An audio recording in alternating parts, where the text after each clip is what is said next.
یا رب صلی وسلم دائما ابدا علی حبیبک خیر الخلق کلہم والحبیب الذی ترجی شفاعتہ لکل حول من الاحوال مقتحم سبحانک لا علم لنا الا ما علمتنا انک انت العلیم الحکیم۔ محترم دوستو عزیزو، آج رمضان المبارک کی 11 تاریخ ہو گئی، 11 روزے مکمل ہو گئے۔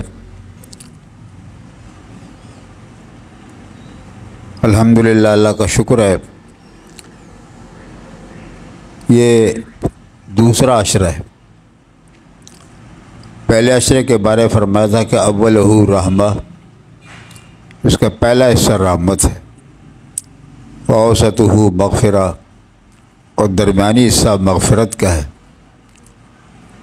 وآخرہ عتق من النار، اور آخری حصہ جہنم سے آزادی کا ہے۔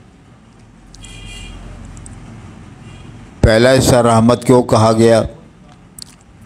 یہ ان لوگوں کے لیے جو رمضان سے پہلے بھی اعمال کیا کرتے تھے، رمضان شریف سے پہلے بھی توبہ کرتے تھے، اعمال کرتے تھے، جتنی ان کی طاقت تھی اللہ کے احکام کی پابندی کرتے تھے۔ رمضان مبارک کا مہینہ شروع ہوتے ہی ان کے لیے رحمت ہے، ان پر 24 گھنٹے اللہ کی رحمتیں برستی۔ اور کچھ لوگ ایسے تھے جو رمضان میں سنبھل گئے، رمضان شریف کی قدر کرنے لگے، اس کا احترام کرنے لگے، روزہ نماز اعمال تراویح کی پابندی کرنے لگے، تو ان کی بھی مغفرت ہو جائے گی۔ اور کچھ لوگ ایسے بھی تھے جو شروع رمضان میں درمیان میں ٹھیک نہ ہوئے، اعمال نہ کیے، احترام رمضان نہ کیا، لیکن آخر میں کیا، آخری وقت میں توبہ کی انہوں نے، آخری وقت میں اللہ سے معافی مانگنے لگے، تو یہ بھی جہنم سے آزاد ہے۔ تو اللہ پاک اس کو ہمارے لیے رحمت، مغفرت اور جہنم سے آزادی کا ذریعہ بنائے۔ ایک دفعہ امام الانبیاء سرور کائنات علیہ تحیت و تسلیمات جمعہ کے دن ممبر پر تشریف لانے لگے، تو پہلی سیڑھی پہ قدم مبارک رکھا تو فرمایا آمین، دوسری سیڑھی پہ قدم مبارک رکھا پھر فرمایا آمین، تیسری پہ رکھا پھر فرمایا آمین، 3 دفعہ آمین کہا۔ صحابہ نے عرض کہ یا رسول اللہ، آمین کس بات پہ ہو رہی ہے؟ بظاہر دعا تو نہیں مانگی گئی ہے، آمین تو دعا کے بعد ہوتی ہے، دعا تو مانگی نہیں گئی لیکن آمین مانگ رہے۔ تو آپ نے فرمایا کہ حضرت جبریل علیہ السلام تشریف لائے تھے، انہیں 3 بد دعائیں کی ہیں، میں نے 3 بد دعاؤں پہ آمین کہی، وہ تشریف لائے تھے۔ نبی السلام نے خود فرمایا انی ارا ما لا ترون، جو کچھ میں دیکھتا ہوں تم نہیں دیکھ سکتے، جو میں سن سکتا ہوں تم نہیں سن سکتے ہو، اللہ نے مجھے دکھا دیا، تمہاری آنکھوں سے اوجھل ہے لیکن مجھے جبریل علیہ السلام نظر آئے۔ پہلی بد دعا ان کے لیے کہ جو رمضان شریف جن میں پایا، رمضان ان کے اندر آیا، اس کا احترام نہیں کیا، اس کی قدر نہیں کی،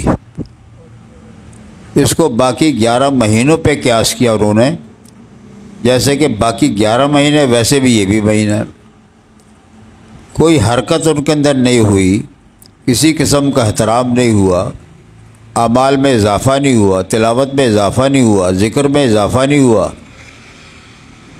کچھ اعمال نہیں کیے، روزہ بھی نہیں رکھا، تو جبریل علیہ السلام نے بد دعا کی بغض فی اللہ کے تحت،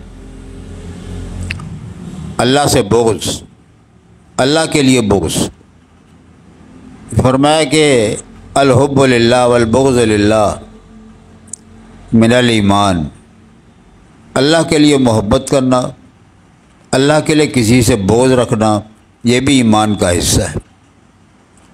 تو جبریل علیہ السلام نے بغض للہ میں آتے ہوئے بد دعا فرما دی کہ اللہ جس نے رمضان کا مہینہ پایا اور روزہ رکھ کر اس نے اپنی مغفرت نہ کرائی وہ برباد ہو جائے، وہ تباہ ہو جائے۔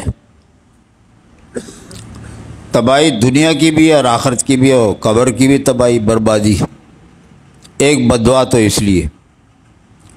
اور دوسری بد دعا ان کے لیے جس کے والدین زندہ ہو یا ان میں سے ایک زندہ ہو تو ان کی خدمت کر کے اسے جنت نہ حاصل کی، حالانکہ ان کی خدمت کرتا، ان کے تابع داری کرتا، جنت ان کے لیے آسان تھا، لیکن انہوں نے اپنے والدین کی قدر نہیں کی یا ایک کی قدر نہیں کی جو زندہ تھا، جس نے ان کی خدمت کر کے، محبت کر کے، اطاعت کر کے جنت حاصل نہ کی، وہ بھی برباد ہو جائے۔ اور تیسرا وہ آدمی کہ جس کے سامنے میرا نام آ جائے، نام پڑھا جائے، یہ سن لے اور پھر صلی اللہ علیہ وسلم نہ پڑھے، درود شریف نہ پڑھے، وہ بھی برباد ہو جائے، تباہ برباد ہو جائے۔ تو اللہ پاک ہمیں رمضان شریف کے احترام کی قدر نصیب فرمائے۔ رمضان شریف کا قدر صرف یہی نہیں ہے کہ اعمال کیے جائے، وہ بھی ہیں، نمازوں میں اضافہ ہو جائے، تلاوت میں اضافہ ہو جائے، اللہ کے ذکر کے لیے اضافہ ہو جائے، اور نوافل پڑھنے کے تو اضافہ ہو جائے، درود شریف پڑھنے میں اضافہ ہو جائے، تیسرا کلمہ پڑھنے میں اضافہ ہو جائے، استغفار پڑھنے میں اضافہ ہو جائے، تلاوت کرنے میں اضافہ ہو جائے۔ امام اعظم ابو حنیفہ رحمۃ اللہ علیہ رمضان شریف میں 61 قرآن پاک ختم کیا کرتے تھے، 60 قرآن پاک، ایک رات کو، ایک دن کو، اور ایک ساری پوری تراویح کے اندر۔ امام شافعی رحمۃ اللہ علیہ بھی 60 قرآن پاک ختم کیا کرتے تھے رمضان شریف میں۔ اتنا یعنی قدر۔ باب فرید شکرگنج رحمۃ اللہ علیہ، ان کی جو والدہ محترمہ تھی وہ روزانہ ایک قرآن اور 10 پارے پڑھا کرتی تھی، ایک قرآن مزید 10 پارے، اس پہ اضافہ ہوتا تھا۔ یعنی رمضان شریف میں اعمال کا اضافہ یوں کرتے تھے۔ ہم تو لوگ اتنا تو نہیں کر سکتے، لیکن کچھ نہ کچھ تو اضافہ ہو جائے، باقی مہینوں کی نسبت اس کے احترام میں کچھ نہ کچھ تو اضافہ بندہ کرے نا۔ تو اعمال میں زیادتی کرنا یہ احترام رمضان ہے، اعمال میں کوئی بڑھ جائے بندہ۔ اس کے علاوہ احترام میں یہ بھی داخل ہے کہ اس میں گناہ کم کیا جائے، اللہ کی نافرمانی کم کی جائے، کم سے کم اپنے گناہوں سے اپنے آپ کو بچائے۔ بلکہ ہمارے اکابر یہ فرماتے تھے، نیک کام کرنے سے اتنا اللہ کا قرب نہیں ملتا جتنا گناہوں سے بچنے کے اندر ملتا ہے۔ اور ایک روایت میں حضرت تھانوی رحمہ اللہ نے فرمایا حدیث پاک کے حوالے سے کہ جس بندے نے دن بھر گناہ نہیں کیا، کوئی کسی قسم کا گناہ نہیں کیا، نہ جھوٹ، نہ غیبت، نہ چغلی، نہ بد نظری، نہ کسی اور قسم کا گناہ نہیں کیا، تو وہ دن اس کے لیے ایسا ہے جیسے نبی کی صحبت میں اس نے وقت گزارا ہے۔ اتنا یعنی اس کا مال۔ تو احترام رمضان کے اندر یہ بھی داخل ہے، اس کے اندر گناہوں سے بچا جائے، کم از کم اس مہینے کے اندر تقوی اختیار کیا جائے۔ اور روزے کا مقصد بھی یہی اللہ نے فرمایا لعلکم تتقون، ایک مہینہ تو متقی بن جاؤ، کم از کم ایک مہینہ تو پرہیزگار بن جاؤ۔ ہم جو ایک امتحان سے گزر رہے ہیں، یہ دنیا دارالامتحان ہے، اس میں 24 گھنٹے ہمارا امتحان ہو رہا ہے۔ 60 سال عمر، 50 سال عمر ہو، 70 سال ہو، 100 سال ہو، یہ مکمل ایک امتحان ہے، آزمائش ہے۔ ہمیں لگتا ہے 100 سال بڑی عمر کا آدمی ہو جائے نا، 100 سال کا، کہتے بڑی اس کی عمر ہو گئی، بڑی دنیا کے لحاظ سے ہم یہی سوچتے۔ لیکن قرآن کریم میں اللہ نے مجرموں کے بارے میں یہ فرمایا، جب قیامت کے دن وہ دیکھیں گے نا، 50,000 سال کا دن ہے ایک، 50,000 سال، تو مجرم کیا کریں گے؟ یقسم المجرمون ما لبثوا غیر ساعۃ، وہ اس بات پہ قسم کھائیں گے کہ ہم دنیا میں صرف ایک گھڑی زندہ رہے۔ 100 سال کا مجرم ہو نا، 100 سال کا، وہ بھی قیامت کے دن قسم کھائے گا اس بات پہ۔ یقسم المجرمون، مجرم لوگ قسم کھائیں گے، ما لبثوا غیر ساعۃ، ہم دنیا میں تو بس ایک گھڑی زندہ رہے۔ ایک گھڑی 2-2.5 منٹ کی گھڑی ہوتی، یہ تو پھر قیامت کا دن ہے نا، 50,000 سال کا۔ اور آخرت کے جو ایام ہیں وہ کبھی ختم نہ ہونے والے ایام ہیں، آخرت کی زندگی کبھی ختم نہ ہونے والی زندگی۔ مولانا الیاس رحمۃ اللہ علیہ کے مکتوبات میں لکھا ہوا ہے کہ یہ دنیا، یہ ساری کی ساری دنیا رائی کے دانے سے بھر جائے اور 1000 سال کے بعد ایک پرندہ ایک دانہ چک کے چلا جائے، ایک دانہ، تو فرمایا کہ یہ دانے کسی ختم ہو جائیں گے لیکن آخرت کی زندگی پھر بھی ختم نہیں ہوگی۔ آخرت کی زندگی ایک سمندر ہے، دنیا ایک بلبلا ہے، بس بلبلا، پانی کا بلبلا ہے یہ، اور آخرت کی زندگی سمندر کی مانند ہے۔ تو ہمارا مقصد کہنے کا یہ ہے، یہ زندگی اتنی قلیل سی زندگی ہے، اس کے اندر اپنے آپ کو بچا کے چلے، وہ سمجھے میرا امتحان ہو رہا ہے۔ کامیاب کون ہے؟ امتحان میں کامیاب کون ہوگا؟ وہ قرآن کریم نے خود فرمایا، ان للمتقین مفازا، متقین لوگ کامیاب ہوں گے، جن کے دلوں میں اللہ کا ڈر ہے، اللہ کا خوف ہے، وہ بات کرنے سے پہلے سوچتے اور کھانا کھانے سے پہلے سوچتے یہ کھانا حلال ہے کہ حرام ہے، یہ بات کرنی جائز ہے کہ جائز نہیں، یہ کام کرنا جائز ہے کہ جائز نہیں، یہ متقین ہے۔ اور کہیں یہ فرمایا، ان المتقین فی جنات و نہر، متقین لوگ قسم قسم کے باغات میں ہوں گے، قسم قسم کی نہروں میں ہوں گے۔ اور کئی بار متقین فی ظلال و عیون، متقین لوگ قسم قسم کے سائے اور قسم قسم کے چشموں میں ہوں گے۔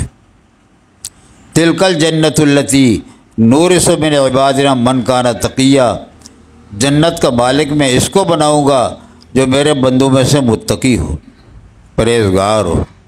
تقوی کی زندگی، اللہ کا خوف، اللہ کا ڈر اس کی دل کی گہرائیوں میں اتر چکا۔ قرآن کریم میں ایک جگہ یہ فرمایا کہ وہ لوگ دیتے بھی ہیں اور دے کے ڈرتے بھی ہیں۔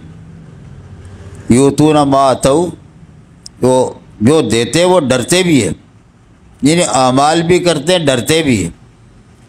تو بی بی عائشہ نے پوچھا، یا رسول اللہ یہ کون لوگ ہیں؟ یہ وہ لوگ ہیں جو شراب پیتے ہیں، زنا کرتے ہیں، پھر توبہ کرتے ہیں، پھر ڈرتے، وہ ہیں؟ فرمایا نہیں، یہ وہ لوگ ہیں جو نماز بھی پڑھتے ہیں، سو روزہ بھی رکھتے ہیں، صدقہ خیرات بھی کرتے ہیں، حج عمرے بھی کرتے ہیں، لیکن پھر بھی ڈرتے کہ پتہ نہیں قبول ہوا کہ نہیں ہوا، میری نماز قبول ہوئی کہ نہیں ہوئی، میرا ذکر اللہ نے قبول کیا کہ نہیں، اپنی کوتاہیاں سمجھے کہ میری نماز تو اس قابل نہیں ہے۔ ظاہر ہے ہماری آج کل کی نمازیں کیسی نمازیں، ہر آدمی اپنی نمازوں کے حالات کو جانتا ہے کہ میں کیسی نماز پڑھتا ہوں۔ آپ نے بڑے دکھ کے ساتھ، بڑے افسوس کے ساتھ ایک دفعہ ارشاد فرمایا کہ بعض نمازی ایسے ہیں 60 سال نماز پڑھتے ہو گئے لیکن ایک بھی قبول نہیں ہوئی۔ 60 سال، بتائیے، نماز بھی پڑھتے ہیں، مسجدیں بھی آتے ہیں، ٹائم بھی لگاتے ہیں، وقت بھی لگاتے ہیں، سردیوں میں وضو بھی کرتے ہیں ٹھنڈے پانی کے ساتھ، سب کچھ محنت کرتے ہیں، نماز پر ایک بھی قبول نہیں ہوئی۔ کیوں؟ کبھی قیام صحیح نہیں، کبھی رکوع صحیح نہیں، کبھی سجدہ صحیح نہیں، اور نماز میں کھڑے ہو رہے تو خیالات میں شروع ہو گئے، یہ خیال آ گیا، وہ خیال آ گیا، یہ وسوسہ آ گیا، وہ وسوسے آ گئے، تو وسوسوں کے اندر نماز ساری گزر جاتی ہے۔ دن کے وقت میں لوگ بازار میں ہوتے ہیں، لیکن نمازوں کے اندر بھی لوگ بازاری کے اندر ہوتے ہیں، بیٹھتے بازار کے اندر، نماز شروع کی تو پھر بھی جسم اور روح بازار کے اندر لگا ہوا ہے۔ یہ کوئی نماز ہوتی ہے؟ تیرا دل ہے سا نباشنا، تجھے کیا ملے گا نماز میں سر مسجود ہوا، حرم نے دی مجھے یہ سجا، تیرا دل ہے سا نباشنا، تجھے کیا ملے گا نماز میں۔ ہماری نمازوں کا یہ حال ہے تو باقی اعمال کا کیا حال ہوگا؟ حالانکہ سب سے پہلے قیامت میں قبر کے اندر نماز کا حساب ہوگا۔ سب سے پہلے نماز صحیح ہوئی، باقی اعمال صحیح ہو گئے، نماز غلط ہوئی، سارے اعمال غلط ہو جائیں۔ اللہ پاک ہمیں صحیح نماز پڑھنے کی توفیق عطا فرمائے۔ تمہارا میں یہ گزارش کر رہا تھا کہ رمضان کا احترام صرف اعمال کی زیادتی ہی نہیں بلکہ گناہوں سے بچنا بھی ہے۔ اللہ کے نبی علیہ السلام نے فرمایا لا يدخل جنت قطات وفی روایت نمام، کہ جنت میں چغل خور داخل نہیں ہوگا۔ جو چگلی لگاتا ہے نا، ادھر بھی لگاتا ہے ادھر بھی لگاتا ہے، میرے سامنے آ گیا فلاں بندہ ایسا ہے جی آپ کو یوں کہہ رہا ہے، اس کے سامنے چلا گیا کہ جی وہ آپ کو یوں کہہ رہا ہے۔ یہ دونوں طبقوں کو بھڑکاتا ہے، بھڑکانے کے لیے۔ تو فرمایا یہ چغل خور فسادی ہے، یہ فساد بچا رہا ہے، جنت میں داخل نہیں ہوگا۔ قرآن کریم میں وَيْلٌ لِّكُلِّ هُمَزَةٍ لُمَزَةٍ الَّذِي جَمَعَ مَالًا وَعَدَّدَهُ، بربادی ہے تانا دینے والے کے لیے اور غیبت کرنے والے کے لیے بربادی اور تباہی۔ یعنی غیبت کرنے والا اور تانا دینے والا، یہ دونوں کے دونوں تباہ برباد ہیں، ان کے لیے بربادی اور ہلاکت۔ لوگ سمجھتے ہیں کہ چغلی ایک معمولی جرم ہے، لیکن یہ معمولی جرم نہیں ہے، یہ اس کا گناہ قتل سے بھی زیادہ ہے۔ والفتنۃ اشد من القتل، آپس میں فتنہ پھیلانا، اس کے بھی کان بھر دیے اس کے بھی کان بھر دیے، تو یہ لڑائی اور فتنہ ہے۔ اس فتنے کے اندر کئی قسم کے قتل ہو جاتے، ایک قتل نہیں۔ قتل میں تو ایک آدمی قتل کیا وہ قتل ہو گیا، لیکن بھڑکانے سے غصے میں آ جاتے آپس میں دوسرے دو آدمی، پھر وہ ایک دوسرے کو قتل کرنے کی کوشش کرتے۔ اللہ معاف فرمائے۔ تو بہرحال چغل خور کے بارے میں اللہ کے نبی کا فیصلہ ہے کہ وہ جنت میں داخل نہیں ہوگا۔ اب وہ قبرستان تشریف لے گئے تو وہاں آپ نے فرمایا کہ ان دو قبر والوں کو عذاب ہو رہا ہے، بہت سخت عذاب ہو رہا ہے۔ تو صحابہ نے پوچھا یا رسول اللہ کیوں؟ تو فرمایا ایک آدمی تو اپنے پیشاب سے احتیاط نہیں کرتا تھا، پیشاب سے احتیاط اس کا نہیں تھا، چھینٹیں اس کو پڑتی تھی پیشاب کی، اپنا پیشاب ہو یا بچے کا پیشاب ہو، کوئی بھی پیشاب ہو، اس سے بچتا نہیں تھا۔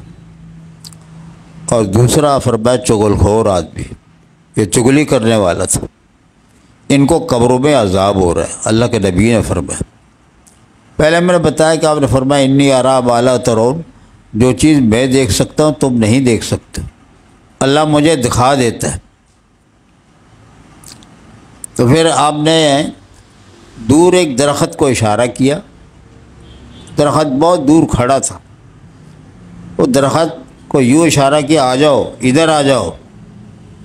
آپ نے اشارہ کیا، درخت نے چلنا شروع کیا، وہ چلتے چلتے درخت آپ کے قریب آیا اور پھر اس نے اپنی ٹہنیاں جھکائی، ٹہنیاں بڑی اونچائی پر تھی، ٹہنیاں اپنی جھکائی تو نبی پاک کے سامنے ایک ٹہنی کاٹی، اس کے دو ٹکڑے کیے، دو ٹکڑے کر کے ایک کو اس کی قبر پہ رکھ دیا اور دوسرے کو اس کی قبر پہ رکھ دی۔ اس کے بعد پھر آپ نے دعا فرمائی۔ مسلم شریف کی روایت میں آتا ہے فَحَبَبْتُ بِشَفَاعَتِي أَن يَدْفَعُوا عَنْهَا، میں نے اپنی سفارش کر دی ہے جب تک کہ یہ ٹہنی ہری رہیں گی ان کے عذاب میں کوئی تخفیف ہو جائے گی، تھوڑا سا ہلکا ہو جائے گا۔ پہلے بہت زیادہ ہے، اب تھوڑا سا ہلکا ہو جائے گا، ختم نہیں ہوگا پھر بھی۔ یہ کون مجرم ہے؟ ایک پیشاب سے نہ بچنے والا اور دوسرے چغل خور آدمی۔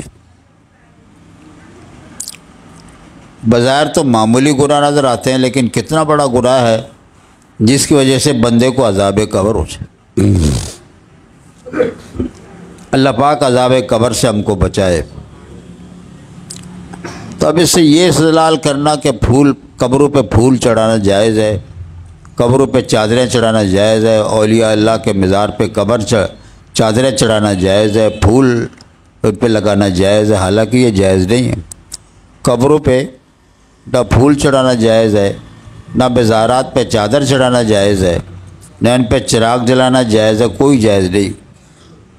یہ سارے کے سارے ناجائز ہیں، اللہ کے نبی نے منع فرمایا۔ یعنی قبر کو لیپنے سے بھی آپ نے منع فرمایا، قبر کو اونچا کرنے سے بھی منع آپ نے فرمایا ہے۔ قبر سے زمین سے ایک بالشت بلند ہونی چاہیے، ایک بالشت، زیادہ نہیں، ایک بالشت بلند ہونی، اس سے زیادہ نہیں۔ قبر پر عمارت بنانا، قبر پہ تعبیر کرنا، سب کے سب بدعت ہے۔ حضرت علی رضی اللہ عنہ نے ابو الحیاج اسدی رحمۃ اللہ علیہ، ایک تابعی بزرگ، ان کو فرمایا کہ تو ابو الحیاج میں تجھے اس کام کے لیے نہ بھیجوں جس کام کے لیے اللہ کے نبی نے مجھے بھیجا تھا؟ تو میں نے عرض کی ہاں جناب۔ تو فرمایا پھر ایسے کرو، قبرستان جاؤ، تم ایسے کرو، تمہیں کوئی تعمیر نظر آ جائے، کوئی قبہ نظر آ جائے، کوئی قبر اونچا نظر آ جائے، ان قبروں کو زمین کے برابر کر دو، یعنی ایک بالش کے مطابق کر دو، زیادہ سب کچھ گرا دو، ان کو ڈھا دو ان کو۔ تو قبر عبرت کی جگہ ہے، یہ کوئی زینت اور تفاخر کی جگہ نہیں ہے۔ قبر کے اندر زینت، قبر پہ زینت کرنا، پھول چڑھانا، یہ ہمارا خیال ہے۔ لیکن آپ کہیں گے جی اللہ کے نبی نے ٹہنی گاڑی دی تو ہمارے لیے بھی جائز ہوگا، ہمارے لیے بھی جائز ہوگا۔ تو ہمارے لیے کیسے جائز ہو سکتا ہے؟ اللہ کے نبی کی خصوصیات تھی، ان کے ہاتھ مبارک کی برکت تھی، دست مبارک اور ان کی شفاعت کی برکت تھی۔ مسلم شریف کی روایت میں یہ نہیں فرمایا کہ ابھی ٹہنی سے ان کو عذاب ہلکا ہوگا، بلکہ احبب تو بشفاعتی، میں نے سفارش کی ہے، میں نے دعا مانگی اللہ پاک سے، میری دعاؤں کی برکت سے عذاب کچھ ہلکا ہوگا، ختم نہیں ہوگا۔ یہ ٹہنی بطور علامت و نشانی کے، جیسا ہم اپنی قبروں پہ نام لکھتے ہیں، میتوں کے نام لکھتے ہیں، وہ بطور نشانی کے ہے، ایسے ٹہنی گاڑنا بطور نشانی کے ہے۔ اس کے اندر یہ نہیں کہ ٹہنی لگانے کی وجہ سے کوئی عذاب ہلکا ہو جائے گا، یا پھول چڑھانے کی وجہ سے کوئی عذاب ہلکا، ایسا نہیں ہوگا۔ تو بہرحال پیشاب میں احتیاط کرنا چاہیے، اپنے پیشاب سے بھی، تاکہ چھینٹے نہ پڑے۔ اور فقہاء کرام لکھتے ہیں کہ پیشاب کرنے کے بعد جلدی جلدی پانی سے استنجا نہ کرے، فوراً نہ کرے، بلکہ کچھ کھانسنا شروع کر دے، تو کھگارے، کھانسی کرے، زور لگائے کھانسی کر کے، تاکہ پیشاب کے قطرے جو اندر ہے وہ باہر آ جائے۔ کیونکہ بغیر کھانسنے کے اگر پانی ڈال دیا تو پیشاب کے قطرے اندر رہ جاتے ہیں، پھر جب آدمی استنجا کر کے کھڑا ہوتا ہے تو پیشاب پھر کپڑوں پہ گر جاتا ہے، وہ ناپاک ہو جاتا ہے۔ تو یہ جس آدمی کو آپ نے فرمایا پیشاب سے بچتا نہیں تھا، یہ صرف اس وجہ سے نہیں، بلکہ اس وجہ سے کہ جب اس نے پیشاب کیا، استنجا صحیح نہیں کیا اور کھنگورا وغیرہ نہیں مارا، کھانسی نہیں کی، نتیجہ یہ ہوا کہ پیشاب کے قطرے اس کے کپڑے پہ پڑے، اس کے جسم پہ پڑے، تو جسم ناپاک ہو گیا، کپڑے ناپاک ہو گئے، اور ان کی وجہ سے وہ جیسے نماز پڑھی، نماز بھی نہیں ہوئی۔ تو عذاب ان کو ترک نماز پر ان کو وہ عذاب ہوا، نماز چھوڑی کیونکہ وہ نماز ہی نہیں ہوئی۔ جب کپڑے پلیت ہے، جسم پلیت ہے، تو نماز کیسے ہوگی؟ اور دوسرے چغل خور آدمی، ایک آدمی ایک دن غلام بیچ رہا تھا، تو بیچتے بیچتے اس نے یہ کہا کہ اس غلام میں کوئی عیب نہیں سوائے اس کے کہ یہ چغل خور ہے بس۔ تو سارے بچتے تھے بھی اس کو کیا کریں گے، یہ چغل خور ہے۔ لیکن ایک آدمی سیدھا سادہ، اس نے یہ کہا کہ چلو چغل خوری کوئی جرم نہیں ہے، میں خرید لیتا ہوں۔ اس نے غلام کو خرید لیا، گھر لے آیا، کچھ دن تک تو آرام سے رہا، سکون سے رہا، اور اپنی عادت پہ مجبور رہا، مجبور کر کے چغلی وغیرہ سے بچا رہا۔ تو چند دن کے بعد عادت جو ہے نا، عادت یہ تبدیل نہیں ہو سکتی۔ اللہ کے نبی نے فرمایا اگر تمہیں کوئی کہے نا کہ فلاں ملک کا جو پہاڑ ہے، مثلا ہندوستان کا پہاڑ ہے، وہ مکہ مدینہ میں چلا گیا، پہاڑ چلا گیا، اس پہ یقین کرو۔ لیکن اگر تم یہ کہو کہ اس کی عادت بدل گئی، تو عادت نہیں بدل سکتی ہے۔ پہاڑ ٹل سکتا ہے اپنی جگہ سے، لیکن عادت نہیں بدل سکتی۔ بہرحال چغل خور کچھ دن تک تو خاموش رہا، اپنی عادت پہ کنٹرول کرتا رہا، لیکن کچھ دن جب گزر گئے وہ اپنے کام پہ پھر آ گیا۔ اس کی بیوی سے جا کے کہنے لگا کہ جناب محترمہ معززہ مقررہ، میری ایک بات سنیں غور سے، آپ چاہے یقین کریں یا نہ کریں، لیکن مجھے دکھ ہوتا ہے آپ کی زندگی پر۔ کہ وہ کیا؟ کہ جی وہ مسئلہ یہ ہے کہ آپ کا خاوند دوسری عورت کو محبت کرتا ہے، آپ سے اتنی زیادہ نہیں محبت کرتا کہ اور لڑکی اس کے پیچھے لگی ہوئی، وہ اس کو لانا چاہتا ہے، دوسری بیوی کو آپ کے اوپر۔ اس کی بیوی، اس عورت نے سنا تو بڑے پریشان ہو گئی، ظاہر سے پریشان تو ہونا تھا۔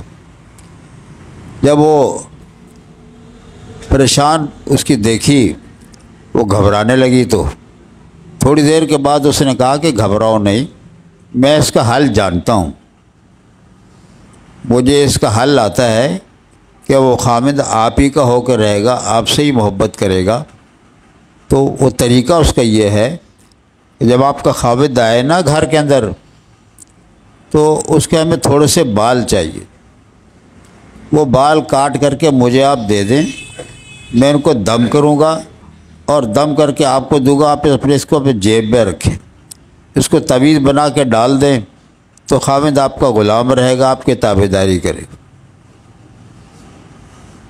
اس نے کہا ٹھیک ہے، اسے یقین کر لیا اس نے، اس کی بیوی نے، کہ ٹھیک ہے۔ ادھر تو اس کی بیوی کو یوں اس نے بھڑکایا، اور ادھر اپنے مالک کے پاس چلا گیا، اس کے خاوند کے پاس۔ خاوند کے پاس جا کے کہنے لگا کہ یار مجھے دکھ ہوتا ہے، مجھے افسوس ہے، آپ کا گھر بہت اچھا ہے، بہت ٹھیک ہے، لیکن آپ کی بیوی آپ کو قتل کرنا چاہتی ہے۔ مجھے اس کے آثار سے معلوم ہوتا ہے آپ کی بیوی کو کسی دوسرے بندے سے محبت ہے، اس محبت پہ آ کر نے آپ کو قتل کرنا چاہتی کہ یہ جب قتل ہوگا تو میں اس سے نکاح کر لوں گی۔ اس کو یوں بھڑکایا اس نے، وہ بھی پریشان، یہ بھی پریشان، بیوی کو یوں بھڑکایا چغلی کی، اور اس کو یوں بھڑکایا۔ پھر اس کے بعد اس نے بیچارے نے کام چھوڑا، اور کام چھوڑ کر کے اپنے غلام نے یہ بھی ساتھ کہا کہ آپ تجربہ کر لیں، ابھی گھر چلے جائیں، جھوٹ موٹ سو جائیں، نیند نہ کریں، نیند میں نہ جائیں، جھوٹ موٹ سو جائے۔ اس کو نیند کہاں آئے گی جب اس نے بیوی کے بارے میں یہ سنا کہ میری بیوی ایسا کرنا چاہتی ہے۔ تو وہ خاوند گھر آ گیا، اور گھر آنے کے بعد جب اس کی بیوی نے دیکھا یہ سو گیا ہے، لیکن وہ سویا نہیں تھا، جھوٹ موٹ میں سویا اس کو خطرہ لگا ہوا تھا کہ یہ کوئی چیز لائے گی اور مجھے اسے قتل کر دے گی۔ چنانچہ وہ اس طرح لے کے آئی، اس کو بال چاہیے تھے نا، انہیں تھوڑے سے بال کاٹنے تھے، لیکن اس نے اس کو یقین دلایا تھا کہ قتل کرنے کے لیے آئے گی۔